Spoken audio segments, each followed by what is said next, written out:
निमित्त कोपरगाव शहरातील लक्ष्मीनगर भागात गच्चीवर पतंग उडवत असताना धाग्याऐवजी धोकादायक बाइंडिंग तार वापरल्याने झालेल्या अपघातात 15 वर्षीय अर्णव महेश व्यवहारे याचा हाय व्होल्टेज वीज वाहिनीचा शॉक लागून जागीच दुर्दैवी मृत्यू झाला असून त्याच्यासोबत असलेल्या ऋषिकेश संजय वाघमारे वय 15 गंभीर जखमी झाला आहे।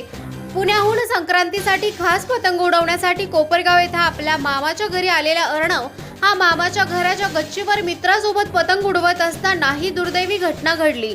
मृत अर्णवचा मृतदेह शवविच्छेदनासाठी कोपरगाव ग्रामीण रुग्णालयात आणण्यात आला असून जखमी ऋषिकेशला पुढील उपचारासाठी खासगी रुग्णालयात हलवण्यात आले आहे।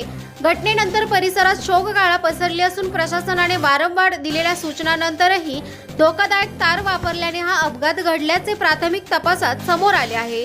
त्यामुळे पालकांनी आपल्या पाल्यावर लक्ष ठेवून सुरक्षिततेचे नियम पाळावेत असे आवाहन करण्यात आले आहे। आज कोपरगाव शहरातील लक्ष्मीनगर भागामध्ये मकर संक्रांती दिवशी अतिशय दुःखद घटना घडली। लहान मुले पतंग उडवत असताना मुलांनी बाइंडिंग तारच्या सहाय्याने पतंग उडवण्याचा प्रयत्न केला असता सदर बाइंडिंग तार हायटेन्शन वायरवर पडल्यामुळे अर्णव व्यवहारे हा 14 वर्षीय लहान मुलगा मयत झाला असून ऋषिकेश वाघमारे हा 19 वर्षीय मुलगा गंभीररित्या जखमी झाला आहे।